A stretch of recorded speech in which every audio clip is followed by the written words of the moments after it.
première rupture est simple mais radicale. Le terrain doit être étiré au maximum. Au lieu de construire avec des joueurs proches les uns des autres dans une structure compacte, il accepte volontairement des distances énormes entre ses joueurs. L'équipe s'étire verticalement et horizontalement dès les premières secondes, ce qui transforme complètement la lecture du jeu. Parce que plus les distances augmentent, plus la défense doit couvrir d'espace. Et plus les espaces intermédiaires commencent à apparaître naturellement.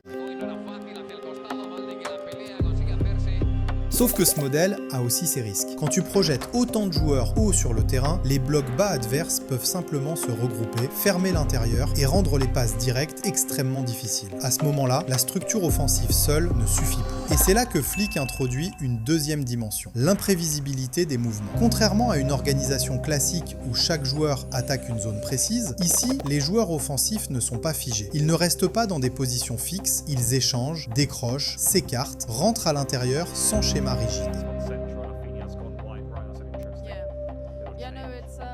Et le résultat est immédiat. Le bloc défensif adverse ne défend plus des zones fixes. Il doit suivre des déplacements constants, parfois incohérents, parfois imprévisibles. Et à force de réajustements permanents, des espaces commencent à s'ouvrir là où ils n'existaient pas une seconde plus tôt.